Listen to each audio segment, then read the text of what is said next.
Hello students, you are watching Integral Coaching Point. Example 1.25, De Morgan's law for complementation. So left hand side என்ன இருக்குன்னு பார்த்தீங்கன்னா A union B whole dash. So இதை வச்சு நம்ம right hand side எப்படி எழுதலான்னு பார்க்கலாம். So அந்த dash இருக்குது பார்த்தீங்களா, காம்ப்ளிமெண்ட்னு சொல்லுவாங்க. அதை நம்ம ப்ராக்கெட்குள்ளே இருக்கிற ஒவ்வொரு எலிமெண்ட் கூடயும் சேர்த்து நம்ம எழுத போகிறோம். ஸோ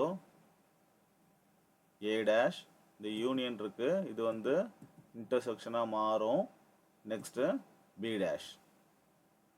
ஸோ இது வந்து LHS, இது வந்து RHS. ஸோ இப்போ நம்ம ரெண்டுமே ஈக்குவல் நம்ம ப்ரூவ் பண்ணணும். ஸோ ஃபஸ்ட் நம்ம LHS எடுத்துக்கலாம்.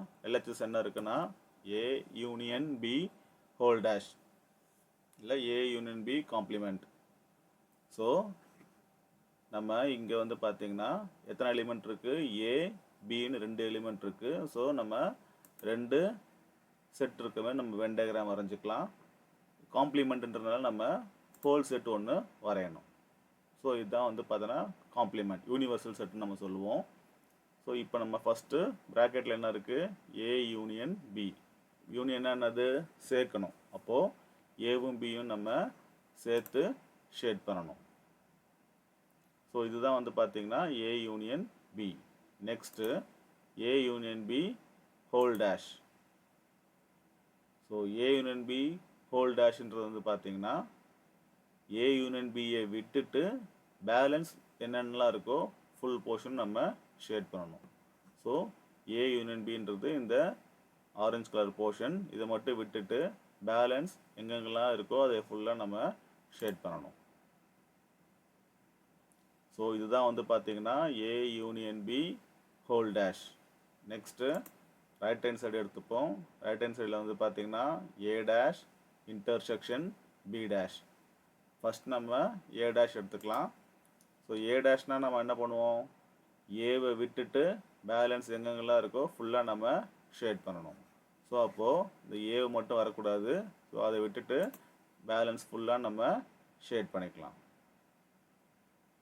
Next B dash. B டேஷ்ன்றது B வரக்கூடாது, பியை விட்டுட்டு பேலன்ஸ் இருக்க எல்லாத்தையும் நம்ம ஷேட் பண்ணணும். ஸோ B வராது. ஸோ இதுதான் வந்து பார்த்தீங்கன்னா B டேஷ். இப்போது A dash intersection B dash, அதாவது A டேஷ்க்கும் B டேஷ்க்கும் காமனாக என்ன இருக்கோ அதை நம்ம ஷேட் பண்ணணும். ஸோ இப்போ வந்து பார்த்தீங்கன்னா இந்த போர்ஷன் மட்டும்தான் A டேஷ்க்கும் B டேஷ்க்கும் காமனாக ஷேடாக இருக்க போர்ஷன். ஸோ இதுதான் A dash intersection B dash. So இப்போ ரெண்டுமே ஈக்குவலாக இருக்கா, அப்போது LHS ஈக்குவல் டு RHS.